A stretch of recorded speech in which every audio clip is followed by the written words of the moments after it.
الحمد لله وكفى وسلام على حبيبه المصطفى أما بعد فأعوذ بالله من الشيطان الرجيم بسم الله الرحمن الرحيم إن الله وملائكته يصلون على النبي يا أيها الذين آمنوا صلوا عليه وسلموا تسليما اللهم صل على سيدنا محمد معدن الجود والكرم وآله وأصحابه الكرام وابنه الكريم وبارك وسلم بحمدہ تعالی و بکرم مصطفیٰ صلی اللہ علیہ وسلم۔ آج کی شب میں قرآن عظیم کے 7 پارے مکمل ہو چکے ہیں۔ اللہ عز و جل اسی طرح مکمل قرآن عظیم کو تجوید کے ساتھ تلاوت کرنے اور آپ سب کو سماعت کرنے کی توفیق عطا فرمائے۔ سورہ مائدہ اور سورہ انعام یہ دونوں آج تلاوت ہوئی ہیں۔ اس سے پہلے والی تفسیر میں نے عرض کیا تھا مائدہ کا مطلب دسترخوان۔ اس سورہ میں ایک دسترخوان کا ذکر ہے جس کی وجہ سے اس سورہ کا نام ہی مائدہ ہو گیا۔ وہ کون سا دسترخوان ہے؟ سیدنا عیسیٰ روح اللہ علیہ الصلاۃ والتسلیم اپنے زمانے میں ایک دعا کرتے ہیں، اپنے مومنین امت کو لے کر دعا یوں کرتے ہیں۔ وہ دعا بھی قرآن میں آئی ہے۔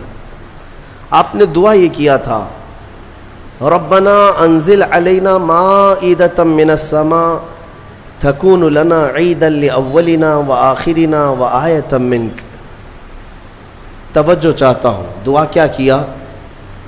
دعا میں یوں عرض کیا، اے ہمارے رب، آسمان سے تو ایک دسترخوان اتار ہمارے لیے، یعنی جنت سے ایک دسترخوان اتار، اور وہ دسترخوان کیسا ہو کہ امت کے لیے ساری چیزیں اس کے اندر میسر آ جائیں۔ دسترخوان تو سمجھ میں آتا ہے، اور رمضان میں دسترخوان نہ سمجھ میں آئے تو پھر کب سمجھ میں آئے؟ دسترخوان کے اتارنے کی دعا کس نے کی؟ عیسیٰ علیہ السلام۔ لیکن جو بات توجہ کی ہے وہ یہ ہے، عیسیٰ علیہ السلام یوں کہتے ہیں، جس دن یہ دسترخوان اترے گا تکون لنا عیدا لاولنا وآخرنا، وہ دن ہمارے اگلوں کے لیے اور ہمارے پچھلوں کے لیے عید کا دن ہوگا۔ کون سا دن؟ جس دن دسترخوان اترے۔ عقل کے اندھوں کو کون سمجھائے؟ قرآن تو کہتا ہے جس دن دسترخوان اترے وہ عید کا دن ہو سکتا ہے، اور جس دن پوری کائنات کا آقا تشریف لائے وہ 12ویں ربیع الاول کا دن عید کا کیوں نہیں ہو سکتا؟ جس کے صدقے میں سارے دسترخوان آئے، جس کے صدقے میں سارے کھانے نعمت ملے۔ میرے عزیزو، یہ اہم چیز تھی، اس لیے میں نے عرض کیا کہ عیسیٰ علیہ السلام کے یہ جملے ہیں، تکون لنا عیدا لاولنا وآخرنا، ہم سے پہلے والوں کے لیے، ہمارے بعد والوں کے لیے وہ دن عید کا ہوگا جس دن دسترخوان اترے گا۔ میاں دسترخوان کے اترنے کا دن عید کا ہو سکتا ہے تو آمنہ کے لال کے آنے کا دن عید کا کیوں نہیں ہو سکتا؟ الحمدللہ ہم فخر سے یہ کہتے بھی ہیں، حشر تک ڈالیں گے ہم پیدائش مولا کی دھوم، مثل فارس نجد کے قلعے گراتے جائیں گے، خاک ہو جائیں عدو جل کر مگر ہم تو رضا، دم میں جب تک دم ہے ذکر ان کا سناتے جائیں۔ حضور پاک صلی اللہ تعالیٰ علیہ وسلم کی آمد کا تذکرہ کرنا یہ قرآن پاک سے ثابت ہے۔ بہت سارے لوگ صرف ہم سے یہ کہتے ہیں میلاد منانا کہاں سے ثابت، کہاں سے ثابت؟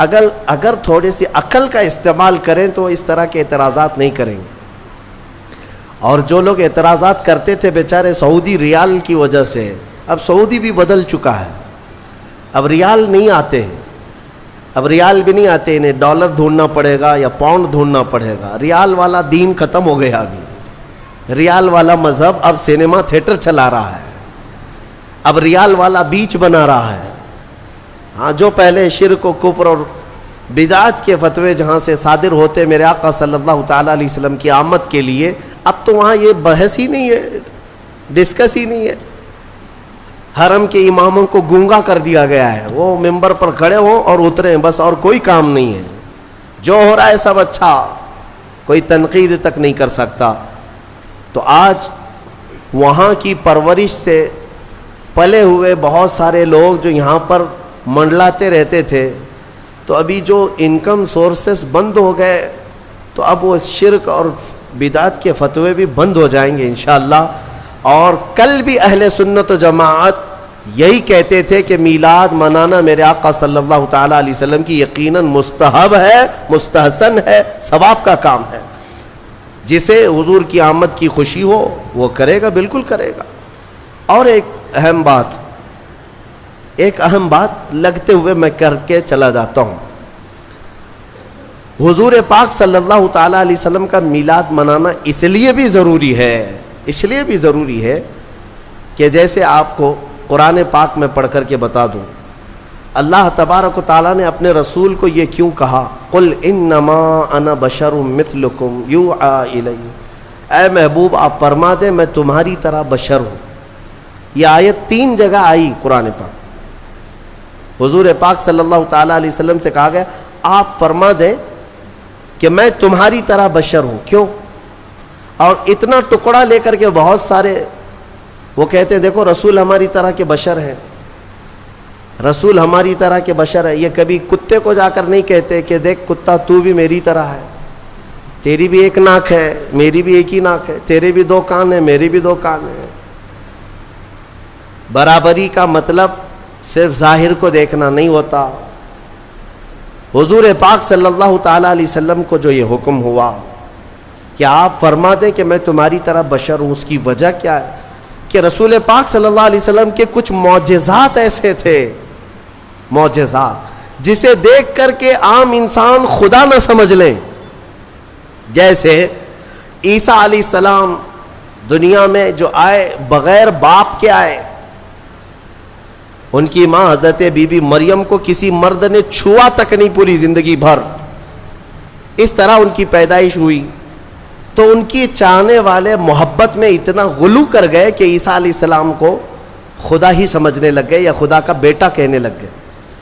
عزیر علیہ السلام کی بات میں نے کہا ابھی 2 دن پہلے تفسیر میں سنا آپ نے، 100 سال اللہ نے ان کو سلایا، پھر اٹھایا، پھر وہ واپس اپنی قوم میں آئے. تو یہودیوں نے جب دیکھا کہ 100 سال کے بعد بھی جوان ہے تو یہ اللہ کا بیٹا ہے، تو عجیب و غریب چیزوں کو دیکھ کر کے قوم کبھی کیا کرتی، الگ الگ عقیدے بنا لیتی ہے.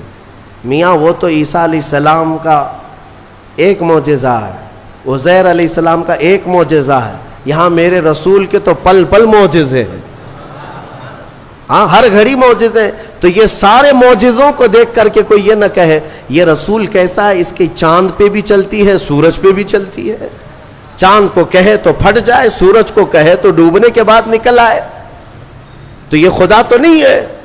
تو اللہ تعالیٰ نے حکم کیا فرمایا، آئے محبوب آپ فرما دیں کہ میں تمہاری طرح بشر ہوں. یہ بات میں اس لیے عرض کر رہا ہوں کہ سنیوں یہ بات ہمیشہ کان کھول کر کے سن لینا کہ اللہ رب العزت کے ساتھ کبھی بھی ہم رسول کو شریک نہیں کر سکتے، نہ ہی نبی کا درجہ خدا تک بڑھائیں گے، کبھی نہیں. اللہ اللہ ہے، ہاں رسول پاک اس کے محبوب ہیں، خدا نہیں ہو سکتے، خدا نہیں ہو سکتے. یہ بات ہمیشہ یاد رکھنا.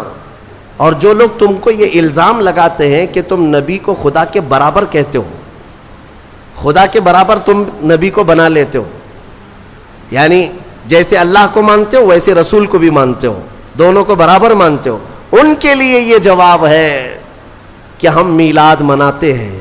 کیوں؟ میلاد اس کی منائی جاتی ہے جو پیدا ہوتا ہے، اور رسول پیدا ہوئے. خدا کی کبھی میلاد منائی؟ کیوں؟ خدا کبھی پیدا نہیں ہوا. لم یلد ولم یولد ہمارا عقیدہ ہے، نہ وہ پیدا ہوا ہے کسی سے اور نہ اس سے کوئی پیدا ہوگا. خدا کی ولادت کا دین نہیں آ سکتا، نہ ہی اس کا میلاد ہو سکتا ہے. رسول کا میلاد سنی منا کر یہ بتاتے ہیں کہ رسول پیدا ہوئے ہیں اور ہم رسول کو خدا کے برابر نہیں مانتے. یہ میلاد بھی جو ہے شرک کو ختم کرنے کا ذریعہ ہے، شرک کو ختم کرنے کا ذریعہ ہے کہ کہیں کوئی انجانے میں یہ نہ سمجھ لے کہ رسول بھی خدا کے برابر ہے. نہیں، ہم بار بار میلاد منا کے بتائیں گے رسول پیدا ہوئے تھے اور خدا پیدا نہیں ہوتا. آخر میں اتنا ہی کہوں گا, میں مانتا ہوں اے عقل والو میرا محمد خدا نہیں ہے, مگر دلوں میں یہ نقش کر لو کہ وہ خدا سے جدا نہیں ہے. یہ عقیدہ ہے. بہرحال سورہ مائدہ کی کچھ آیتیں آپ کے سامنے عرض کر دیتا ہوں. سورہ مائدہ میں اہم آیت ہے. اللہ تعالیٰ نے فرمایا من قتل نفسا بغیر نفس او فساد فی الارض فکأنما قتل الناس جميعا. جس نے ناحق کسی ایک انسان کا قتل کیا, اس نے پوری انسانیت کا قتل کیا, پورے دنیا کے انسانوں کا قتل کیا. ومن احیاها فکأنما احیا الناس جميعا. اور جس نے کسی ایک کو بچایا, کسی ایک کی زندگی کی حفاظت کیا, گویا کہ اس نے پوری انسانیت کو بچایا. اتنی بات یاد رکھ لینا کہ اگر تمہارے ہاتھوں سے قتل ہوا تو یہ سب سے بڑا گناہ ہے, سب سے بڑا گناہ ہے. مرڈر کرنا, قتل کرنا, اسلام میں اس چیز کی اجازت ہی نہیں ہے. ناحق, ناحق. ہاں حق کے ساتھ کچھ جگہوں پر ہے, کچھ جگہوں پر ہے. وہ قتل و قتال کی باتیں جب آئے یا جہاد کے معاملات آئیں تو وہاں پر میں کبھی ذکر کروں گا, لیکن ناحق کسی کو قتل کرنے کی اجازت اسلام ہرگز نہیں دیتا. اور اسی طرح سے میں یہ بات بھی بتا دوں, حدیث پاک میں ہے آدم علیہ السلام کا بڑا بیٹا حابیل اور چھوٹا بیٹا قابیل, ان دونوں میں لڑائیاں ہوئی عورت کو لے کر کے. دونوں ایک عورت سے شادی کرنا چاہتے تھے. یہ دنیا کی پہلی داستان ہے. آدم علیہ السلام آئے ہیں اور ترنت ابھی اولاد اور نسل شروع ہو رہی ہے. سب سے پہلا جھگڑا جو دنیا میں ہوا ہے وہ عورت کی وجہ سے. بڑا اور چھوٹا دونوں ایک ہی خاتون کو اپنانا چاہتے تھے, لیکن وہ حق حابیل کا تھا, قابیل کا نہیں. چھوٹے کا نہیں تھا, وہ بڑے کا حق تھا. آدم علیہ السلام نے کہا بھی تھا, یہاں تک کہ دونوں کو حکم بھی ہوا. یہ بھی ذکر یہ سورہ مائدہ میں موجود ہے, یہ پورا ذکر موجود ہے. حضرت آدم علیہ السلام نے دونوں سے کہا کہ ایک کام کرو, ایک قربانی کرو, ایک جانور, اور کھلے میدان میں رکھو. جس کی قربانی قبول ہو گئی سمجھ لو وہ حق پر ہے. قربانی قبول ہونے کا طریقہ کیا تھا؟ آسمان سے ایک آگ آتی اور وہ قربان کیے ہوئے جانور کو اٹھا لے جاتی, یعنی وہ جانور غائب ہو جاتا آگ میں. تو جس کی قربانی قبول ہو گئی وہ حق پر ہے, اس کا حق ہے. تو ہوا یہ کہ دونوں نے قربانی کی, قابیل نے بھی اور حابیل نے بھی, اور کھلے میدان میں اپنی قربانیاں رکھ دیں.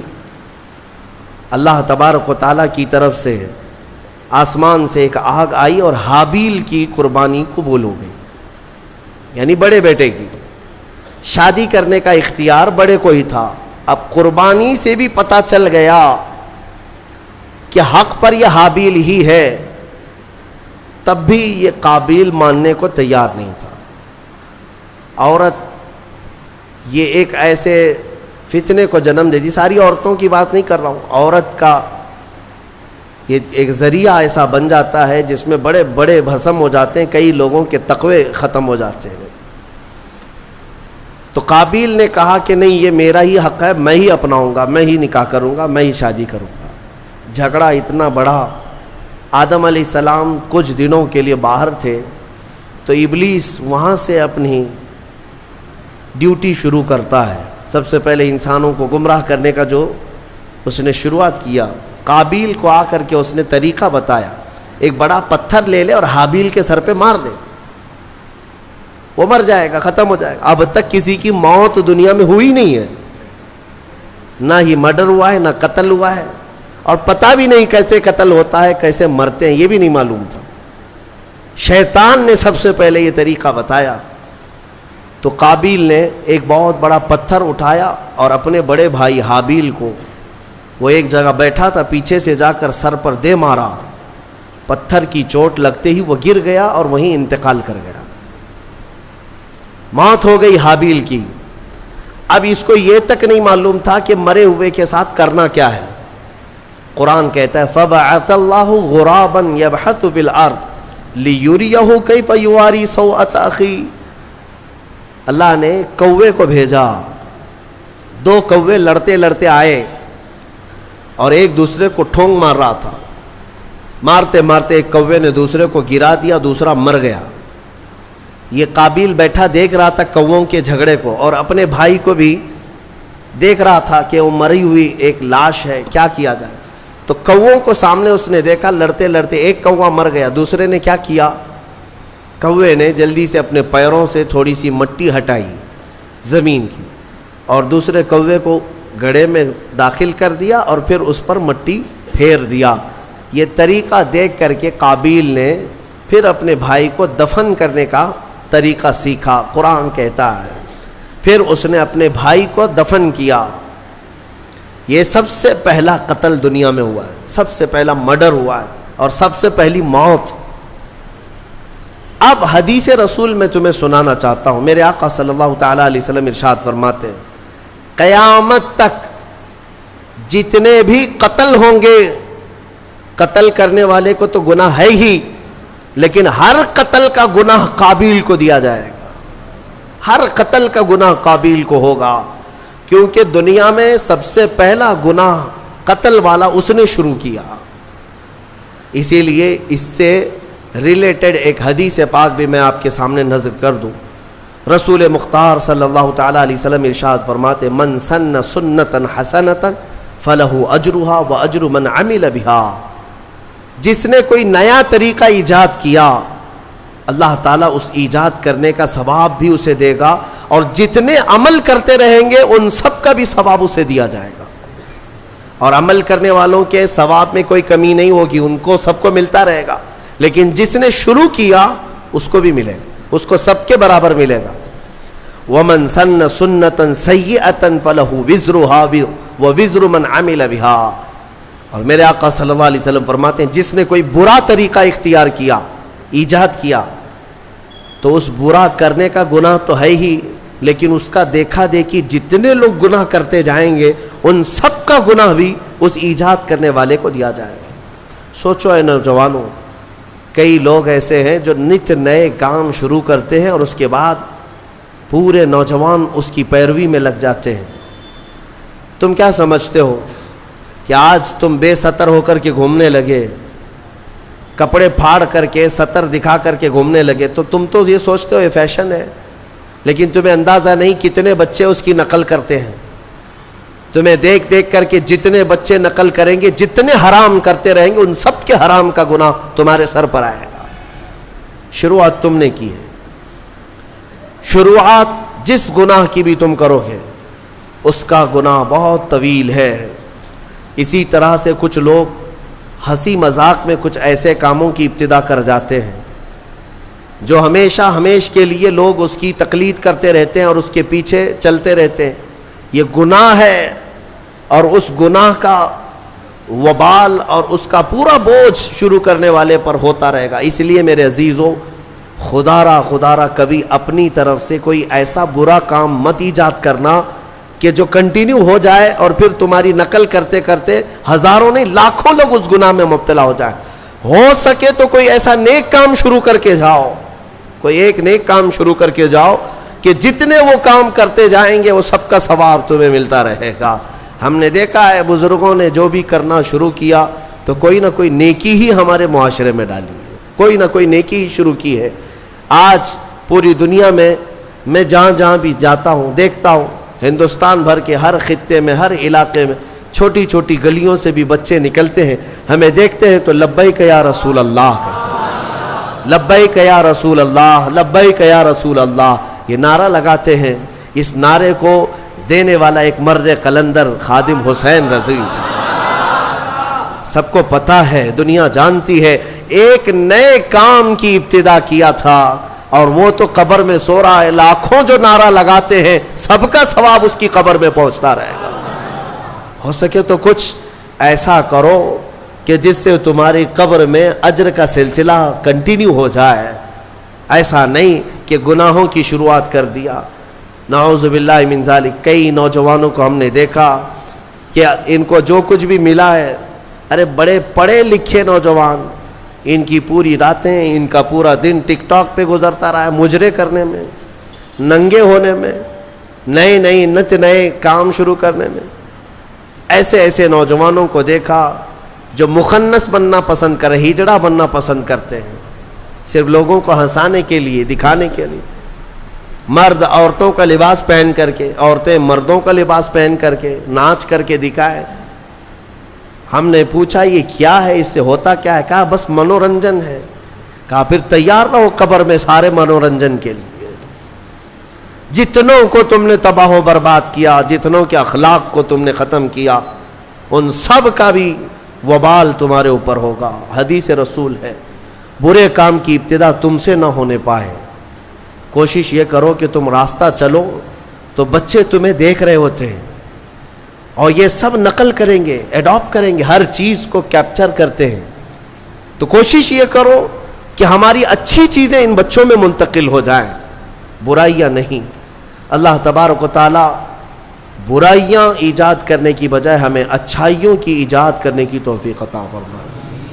میں نے جو آیت ذکر کی آپ کے سامنے، جس نے ایک قتل کیا اس نے پوری دنیا کا قتل کیا. اس تفسیر میں ایک بہت ہی پیاری حکایت مولا علی کرم اللہ وجہہ الکریم کے متعلق ملتی ہے. حضرت علی کے زمانے میں ایک ایسا معاملہ پیش آیا، ایک آدمی کا مرڈر ہو گیا، قتل ہو گیا ہے، چاقو وہاں پڑی ہے، خون میں وہ لت پت ہے، اور اس کے قریب ایک آدمی کھڑا تھا. پولیس گزر رہی تھی، اس زمانے کی جو پولیس رہی ہو. حضرت علی رضی اللہ تعالیٰ عنہ کے جو عمال تھے وہ گزر رہے تھے. سپاہی دیکھا ایک آدمی کا قتل ہوا ہے، تازہ خون بہ رہا ہے، چھری ہے، اور ایک آدمی ہے وہاں پر. اس کو پکڑ لیا، وہی قاتل ہے، کوئی اور تھا ہی نہیں، آس پاس کوئی نہیں تھا. اس کو پکڑ لیا. وہ اس وقت اس لیے پکڑا کہ ظاہری حالات تو یہی بتا رہے تھے کہ وہ قاتل ہے. یہ اس زمانے کی بات ہے. یہاں تو ایسا ہے کہ دلی میں ہو جائے تو یہاں کرناٹک میں آ کے اٹھا لے جائیں گے. یہاں تو کوئی مسئلہ نہیں ہے کہ کہیں سے بھی کوئی بھی چاہے نشان نہ ملے اٹھایا جا سکتا ہے. لیکن اس وقت حالات ایسے تھے کہ قاتل جو ہے کوئی نظر نہیں آیا سوائے اس ایک آدمی کے. اس کو پکڑ کر لایا گیا حضرت علی کرم اللہ وجہہ الکریم کی بارگاہ میں. تو پھر وہاں پر فیصلے میں ثابت ہو گیا کہ اسی نے قتل کیا، کیونکہ سپاہی جو تھے وہ گواہی دے رہے تھے کہ ہم نے اس کو دیکھا ہے، رنگے ہاتھوں پکڑا ہے، اس کے جسم پر خون کے دھبے بھی تھے، اور کون ہوگا. تو بہرحال حضرت علی نے فیصلہ سنایا کہ قاتل ہے، اس کی سزا قتل ہے، قصاص میں قتل ہوگا. اب اس کو پھانسی پر چڑھایا جا رہا تھا.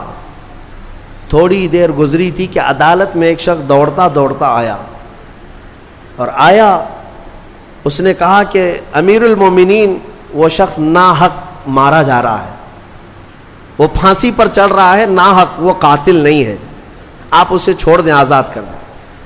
حضرت علی نے پوچھا پھر قاتل کون ہے؟ اس نے کہا میں ہوں، میں نے قتل کیا، لیکن میں وہاں سے ایسے غائب ہو گیا تھا کہ یہ شخص موجود تھا، اس نے چھری بھی اٹھائی اور اس کے ہاتھ پیر خون سے لال بھی تھے، لیکن اصل میں مجرم ہوں، اسے چھوڑ دیں. مجھے اس پر ترس آ گیا کہ ناحق وہ مارا جا رہا ہے، اس لیے میں حاضر ہو گیا، اسے چھوڑ دیں. حضرت علی نے اسے چھوڑ دیا. اب جو اصلی قاتل تھا اسے پکڑا گیا، اس کو لایا گیا. اب ظاہر سی بات ہے اب یہ اقبالی مجرم ہے، اقراری مجرم ہے. تو اس کو جب سزا سنائی جا رہی تھی تو حضرت امام حسن رضی اللہ تعالیٰ عنہ، حضرت علی کے صاحبزادے، عمر اس وقت جو بھی رہی وہ جوان تھے، آئے دربار میں، کہا کہ امیر المومنین اس شخص کو بھی آزاد کر دیجیے، اس شخص کو بھی آزاد کر دیجیے، آپ معاف کر دیجیے. کہا کیسے، ایک قاتل کو کیسے آزاد کیا جا سکتا ہے؟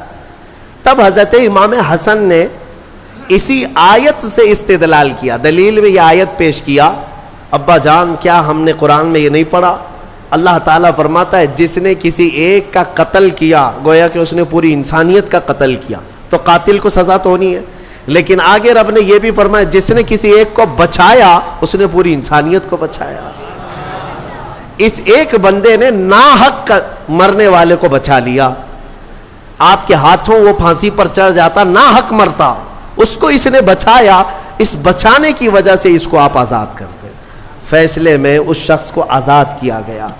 میرے عزیزو, یہ آیت کریمہ سے میں یہ بتانا چاہوں گا کہ الحمدللہ اسلام نہ کبھی آتنک, نہ دہشت, نہ ٹیرر جیسے الفاظ کا اپیوگ کرتا ہے, استعمال کرتا ہے, اور نہ ہی ہم نے کبھی اپنی ڈکشنریوں میں اس کو دیکھا ہے. قتل اور ڈرانا دھمکانا یہ دنیا کے حصے میں ہے, اسلام کے دامن میں نہیں ہے. الحمدللہ یہ ہو کیا رہا ہے, ہمارے لوگ پڑھے لکھے کم ہیں اور جو میڈیا بتا دے اس کو آمنا صدقنا کر جاتے ہیں. ہاں صبح سے شام تک یہ بھونک رہے ہیں صحیح ہوگا, دیکھ کر کے کچھ لوگوں کو ایسا لگنے لگا ہے کہ ہاں یہ صحیح ہوگا. ان کا کام یہ ہے کہ ایک جھوٹ کو 100 بار بولتے جائیں. میاں یہ میڈیا کب بکرے کو کتا بنائے اور کب کتے کو بلی بنائے تمہیں کچھ نہیں پتا چلے گا, تم تو مانتے رہ جاؤ گے. آپ نے سنا ہوگا نا, ایک شخص بازار سے بکرا خریدا, 3 لوگوں نے طے کر لیا تھا کہ اس کو ہڑپنا ہے, لیکن پلاننگ کیسے کی تھی؟ 4 لوگ تھے, یہ چاروں ٹھگیوں نے برابر فاصلے پہ راستے میں کھڑے ہو گئے. بکرا خریدا ہے بیچارہ بھولا آدمی, لے جا رہا ہے گھر پہ. پہلا والا اس سے کہتا میاں کتا کتنے کا خریدے؟ جھگڑنے لگ گیا کہ بیوقوف ہے, کتا لگ رہا ہے تجھ کو, یہ بکرا ہے, مارکیٹ سے ابھی خرید لایا ہوں, آنکھیں ہیں, یہ کیا ہے تیری؟ بہت جھگڑا کیا. بہرحال پہلا والا تو چلا گیا. آگے وہ چلا, تھوڑی دیر کے بعد راستے میں دوسرا والا تھا, وہ بھی انجان بن کے کھڑا تھا. گزرتے اس نے کہا میاں کتا تو بڑا اچھا ہے تمہارا. سیم ورڈ, سیم وہی بات کہا. تو پھر اس کو غصہ آیا کہ بھائی یہ کتا کیوں کہہ رہے ہو, بکرا ہے. لیکن دل میں تھوڑا سا ہونے لگا, پہلا والا بھی بولا, یہ دوسرا والا بھی بولا. اس کے بعد پھر اس سے بھی تھوڑا تو جھگڑا ہوا, آگے بڑھا. تیسرا بھی برابر پوائنٹ پہ کھڑا تھا. ایک دوسرے کی کوئی شکل ملتی جلتی نہیں ہے, لباس نہیں ہے, راستہ الگ ہے. تیسرا بھی ملا اور کہا میاں کتا کتنے کا خریدے؟ بہت اچھا کتا ہے. اب اس کا شک بڑھ گیا, میری آنکھیں تو کہیں اندھی نہیں ہیں, میں بکرا لایا تھا کہ کتا لایا؟ وہ ٹٹول کر کے دیکھنے لگا, کہیں دھوکہ مجھے تو نہیں ہو رہا ہے. ایسا کیسے ہو سکتا ہے کہ 3 لوگ, وہ بھی راستے میں الگ الگ, سب کتا ہی بول رہے ہیں, بکرا نہیں کہہ رہے. اس کو بہت دل میں یہ ملال ہونے لگا کہ مجھے میری آنکھوں میں کچھ ہو گیا ہے. آگے گھر قریب تھا کہ چوتھے نے آخری کیل ٹھونک دی. چوتھے نے کہا میاں کتا تو بہت اچھا ہے آپ کا, کتنے کا کتا خریدے؟ اب بیچارہ وہ بکرا چھوڑ کر بھاگا. نہیں مجھ سے ہی غلطی ہوئی ہے, ایک آدمی بولتا, 2 بولتے, یہ 4 لوگ اس کو کتا ہی بول رہے ہیں. یہ بکرا نہیں ہے, کتا ہے. یہ ساری میڈیا اسی طرح کتا بنا رہے ہیں, اسی طرح کتا بنا رہے ہیں. تمہارے پاس بکرا ہے, لیکن بار بار جب کتا کتا کہا جاتا ہے تو لگنے لگتا ہے کہ کہیں ایسا تو نہیں ہے کہ میرے پاس بکرا نہیں ہے. میرے عزیزو ایک بات یاد رکھنا, یہ دن میں 100 مرتبہ تسبیح پڑھیں تمہارے لیے, تمہارے خلاف, تب بھی قرآن کہتا ہے کہ ایمان والے استقامت والے ہوتے ہیں. استقامت, ہاں ان پر تو بجلیاں گرے کہ پہاڑ گرے, یہ ٹس سے مس نہیں ہوگا. بلکہ مومن کا عقیدہ یہ ہے کہ اللہ ایک ہے, محمد سچے رسول ہیں, اور اسلام پر اس کا کوئی شک نہ ہو. تو بہرحال میں جو بات عرض کر رہا تھا وہ یہ ہے کہ قتل کے معاملات کو لے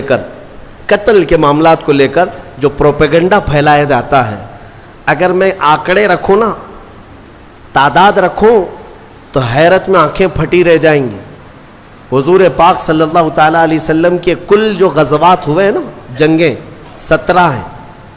حضور نے 10 سال میں کتنی جنگوں میں شرکت کی؟ 17. اور پورے ٹوٹل 17 جنگوں میں کتنے لوگ مرے تھے؟ کتنے لوگ پورے ٹوٹل 17 جنگوں میں, 17 غزوات میں جو مخالف پارٹی کے لوگ مرے ہیں, ان کی کل تعداد 248. ٹوٹل کتنی؟ 250 کے قریب 10 سال کے اندر مرے ہیں. 10 سال کے 250 پوری کاؤنٹ کریں گے. اب آؤ میں تمہیں بتاتا ہوں, یہ دنیا کو جو امن کا پاٹھ پڑھاتے ہیں, world war first, world war second, جو دنیا کی سب سے بڑی جنگیں ہوئی ہیں نا, دنیا کی جنگ عظیم, پہلی جنگ عظیم, دوسری جنگ عظیم, کتنے مارے گئے اس میں پتہ ہے آپ کو؟ ورلڈ وار فرسٹ جو 1920 کے قریب تھی, اس میں 3 کروڑ لوگ مارے گئے تھے, 3 کروڑ. اور ورلڈ وار سیکنڈ میں 5 کروڑ لوگ اتنے مارے گئے ہیں, اور یہاں 250. اور اسلام پھر بھی قتل والا ہے. انہوں نے لاشوں کے انبار لگا دیے ہیں پوری دنیا میں. آپ کو پتہ ہے آج صرف 10 سال ہونے کو آ گئے, ملک شام میں 8 لاکھ لوگ مارے جا چکے ان کی جنگوں میں, 8 لاکھ لوگ. عراق میں بھی وہی, یمن میں بھی وہی, افغانستان میں بھی وہی. پوری دنیا میں لاشوں کا انبار بچھایا ہے امریکہ نے اور اس کے اتحادی فوجوں نے. لیکن کبھی یہ نہیں کہا جاتا کہ وہ ٹیررسٹ ہیں, یہ نہیں کہا جاتا. یہ جہاں اترتے ہیں بموں سے مار مار کر پوری زمینوں کو بنجر کر ڈالتے ہیں. عراق میں اگر آپ کو جانا ہوگا, آپ دیکھنا 15-20 سال پہلے کی بات میں بتا رہا ہوں, ایک بڑا گراؤنڈ تھا, باغیچہ تھا, اور اب ہم وہاں جا کر دیکھتے ہیں تو پورا باغیچہ قبرستان ہے, پیر رکھنے کی جگہ نہیں, اتنی قبریں ہیں وہاں پر. پورا میدان قبروں سے بھر گیا ہے. نئے نئے میدان تو انہوں نے قبرستان میں بدل دیے. اے مسلمانوں ذرا مطالعہ کرو, دنیا یہی ٹھگی بنا رہی, یہ ٹھگی ہے. خود کا دامن ناپاک ہے, قتل سے ان کے خون, ان کے ہاتھ رنگے ہیں, لیکن دنیا اسلام کو اور مسلمانوں کو قاتل بتانے میں کوئی شوشہ نہیں چھوڑتی, کوئی شوشہ نہیں چھوڑتی. الحمدللہ یہاں دین اسلام میں جانوروں کو بھی مارنے کا حکم نہیں ہے. ہاں یہ بات یاد رکھ لیں, ہر چیز کا حساب ہونا ہے. جو قتل ہوئے جنگوں میں وہ ظاہر سی بات ہے وہ اصول تھے کہ جس نے تلوار اٹھایا اس کے خلاف جنگ تھی, باقی کسی کے لیے نہیں. گھر میں بیٹھے ہوئے آدمی کو جا کے مارنے کا حکم نہیں ہے. کسی پر جا کر اٹیک کرنا, سوسائڈ بم لگانا, یہ اسلام کے طریقے ہے ہی نہیں. لہٰذا اس تھیوری کو ہمیشہ سمجھا کریں. دنیا جو پڑھا رہی ہے وہ غلط ہے. قتل کے ساری داستانیں انہوں نے لکھی ہیں, اسلام کا دامن اس سے پاک ہے الحمدللہ. قتل کی یا مرڈر کی تعلیم اسلام نہیں دیتا. ہاں چند جماعتیں جو ابھی پوری دنیا میں مسلمان نام سے پنپتی ہیں, میں یقین کے ساتھ کہتا ہوں ان کا اسلام سے کوئی تعلق نہیں. چاہے وہ IS ہو یا پھر لشکر یا کوئی دوسری تنظیمیں جو ناحق مسلمانوں کا خون بہاتی ہیں یا ناحق کسی پر اٹیک کرتی ہیں, اسلام کا یہ طریقہ کار ہے ہی نہیں. اور یہ حقیقت میں انہی کے پالے ہوئے لوگ ہیں, انہی کے پالے ہوئے لوگ. ہم نے عراق میں سنا بھی ہے, معلوم بھی کیا ہے, یہ آئے کہاں سے تھے. یہ IS اور داعش, یہ سب کے سب انہی یہودیوں اور امریکہ کے پیدا کیے ہوئی جماعتیں تھیں. ان کو سپورٹ وہیں سے تھا. باقی ایک بات میں آپ کو بتا دیتا ہوں, ایک عیسائی پادری گزر رہا تھا اپنی 2 بیٹیوں کے ساتھ کار میں. توجہ چاہتا ہوں, بہت اہم بات ہے. وہ کار میں جا رہا تھا اور کچھ گن لے کر کے کھڑے تھے, گن لے کر کے, بڑی بڑی داڑیاں تھی, اسلامی لباس تھا, اور وہ جس کو دیکھو اس کو مار رہے تھے راستے میں. بیچ راستے میں اس عیسائی پادری کو بھی روک دیا انہوں نے. 2 بیٹیاں بھی تھی اس کے ساتھ. اتارا, کہا کہ تو مسلمان ہے یا غیر مسلم ہے. اس نے کہا میں مسلم ہوں. اس نے کہا میں مسلم ہوں. کہا تو پھر قرآن پڑھ کے دکھا. تو اس نے پڑھنا شروع کیا, بائبل پڑھا اس نے, عربی میں جو بائبل تھی وہ پڑھا. پڑھنے کے بعد انہوں نے کہا ٹھیک ہے جاؤ, تمہارا راستہ ٹھیک ہے, کلیئر ہے. وہ آگے چل پڑا. اس کی بیٹیاں پوچھنے لگی بابا آپ کو تو قرآن آتا نہیں, آپ تو بائبل پڑھے اس کے سامنے. اس عیسائی نے کہا بیٹا میرا یقین ہے قرآن کا پڑھا ہوا اگر ہوتا تو ایسا ظالم کبھی نہیں ہوتا. اس کو قرآن آتا ہی نہیں, مجھے یقین تھا.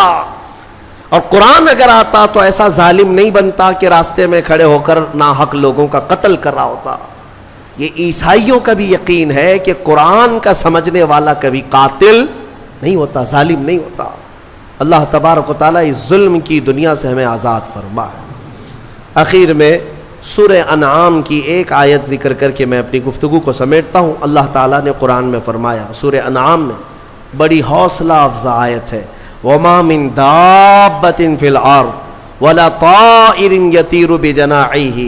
اللہ تعالیٰ نے فرمایا إِلَّا أُمَمٌ أَمْثَالُكُمْ مَا فَرَّطْنَا فِي الْكِتَابِ مِن شَيْءٍ ثُمَّ إِلَىٰ رَبِّهِمْ تُحْشَرُونَ۔ مَا فَرَّطْنَا فِي الْكِتَابِ مِن شَيْءٍ، اللہ تبارک و تعالیٰ فرماتا ہے پوری زمین میں کوئی رینگنے والا جانور ایسا نہیں، یا آسمان میں اڑنے والا کوئی پرندہ ایسا نہیں کہ ان کی اللہ نے جماعت کی جماعتیں نہ بنائی ہو، اور سب کا رزق اللہ نے اپنے ذمے لیا ہے، اور تم سب کو اللہ کے حضور لوٹایا جائے گا، سب کو اللہ کی طرف لوٹایا جانا ہے۔ اب رزق کا جو معاملہ ہے اس کو میں کہتا ہوں، سوراخ میں رہنے والی چونٹیوں کو بھی اللہ تعالیٰ رزق پہنچاتا ہے، آسمان میں اڑنے والے پرندوں کو بھی اللہ رزق پہنچاتا ہے۔ بعض جاہل جو ہے رمضان سے پہلے اس طرح کی باتیں کرتے ہیں، ان کا اسلام سے تعلق نہیں یا پڑھے لکھے نہیں ہیں۔ وہ کہتے ہیں کہ رمضان میں لوڈ شیڈنگ ہوتی ہے۔ لوڈ شیڈنگ کا مطلب خزانے میں بچت کے لیے مسلمانوں کو بھوکا رکھا جاتا ہے کہ صبح بھی مت کھاؤ، دوپہر میں بھی مت کھاؤ، شام تک بھوکے رہو تاکہ اللہ کے رزق کے خزانے میں تھوڑی بچت ہو جائے۔ ظالموں، تمہیں کیا پتا کہ رب تبارک و تعالیٰ کے رزق کے خزانے کتنے وسیع ہیں؟ تمہیں پتا ہے؟ اس کے لیے ایک مثال میں دے دیتا ہوں۔ سلیمان علیہ السلام کو اللہ نے پوری دنیا کی بادشاہت دی تھی، ہواؤں کو بھی اللہ نے ان کے تابع بنایا تھا۔ ایک دن حضرت سلیمان علیہ السلام نے اللہ کی بارگاہ میں یوں عرض کیا کہ مولا، ایک دن میں تیری ساری مخلوق کی دعوت کرنا چاہتا ہوں، اپنی طرف سے ساری مخلوق تیری جتنے بھی ہیں سب کو میں ایک دن کھلانا چاہتا ہوں، اس میں پرندے بھی، کیڑے بھی، جانور بھی، جنات بھی، مچھلیاں بھی، انسان بھی، ساری مخلوق جو جو کھاتے ہیں سب کو ایک دن میری طرف سے دعوت۔ اللہ تعالیٰ نے فرمایا ٹھیک ہے سلیمان تم کھلاؤ۔ اب سنو، حضرت سلیمان علیہ السلام سمندر کے کنارے بہت بڑی زمین، جہاں تک نظر ڈالو خالی زمین تھی، اس کو منتخب کیا اور 1 مہینے سے وہاں تیاری شروع ہو گئی۔ ہر طرح کے کھانے وہاں پر جمع کیے جانے لگے، اناج سب کے الگ الگ، پرندوں کے الگ، جانوروں کے الگ، جنات کے الگ، مچھلیوں کے الگ، جس کا جو رزق چلتا تھا دنیا میں جتنے لوگ ہیں سب کی دعوت تھی ایک دن، اور پکایا بھی جا رہا تھا۔ وہ اللہ کے نبی تھے اور پکاتے رہے، اور جس دن دعوت کا آیا نا، اعلان ہو گیا تھا کہ سارے لوگ آج اللہ کے نبی سلیمان علیہ السلام کے ہاں کھانے کے لیے چلیں گے۔ تو ابھی دوپہر کے وقت دعوت تھی، صبح کے وقت یعنی دوپہر سے پہلے سمندر سے ویل مچھلی جو ہوتی باہر نکلی، کہا کہ اے اللہ کے نبی میرا حصہ مجھے دے دیجیے۔ کہا ابھی وقت ہے، سارے آئیں گے تب تیرا حصہ بھی دے دیا جائے گا۔ اس نے کہا میں بھوکی ہوں، میرا حصہ مجھے پہلے دے دیا جائے۔ سلیمان علیہ السلام نے کہا کہ ٹھیک ہے تیرا حصہ تو کھا لے۔ اس ویل مچھلی نے منہ کھولا اور سارا کھانا ایک ہی ساتھ کھا گئی، جتنا بچا پکا تھا، جتنا بنا تھا پورا کھا گئی، ایک لقمے میں نگل گئی اور اندر چلی گئی۔ اور باقی مخلوق جو دعوت میں آنے والی ہے سب کا دھرا کا دھرا رہ گیا، کچھ بھی نہیں ہے۔ اللہ کے نبی سلیمان علیہ السلام نے عرض کیا اے مولا، میں تو ساری مخلوق کو کھلانے کا انتظام کر رہا تھا، یہ تو ایک مچھلی کھا گئی۔ رب تعالیٰ فرماتا اے سلیمان، اس مچھلی کو اس طرح کے دن میں 3 بار میں لقمے دیا کرتا ہوں، اور وہ ایک نہیں، سمندر میں لاکھوں کی تعداد میں اس کے برابر مچھلیاں ہیں، ان سب کو میں دن میں اتنے لقمے دیتا ہوں، اور باقی مخلوق تو باقی مخلوق ہے۔ میرے عزیزو، اندازہ کر سکتے ہو اس کی رزق کی وسعت کیا ہے، اس کے خزانے کی وسعت کیا ہے۔ رمضان لوڈ شیڈنگ کے لیے نہیں ہے، یہ تمہارے تقوی کے لیے ہے۔ تمہاری بیماریوں کو دور کرنے کے لیے ہے.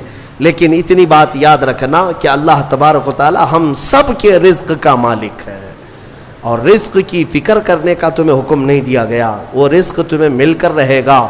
تم رزاق کی رضا کا خیال کرو، رزق ویسے ہی پہنچا دیا جائے گا. اقبال نے یہی کہا کہ رزق کی تو فکر ہے اور رزاق کو بھول گیا انسان.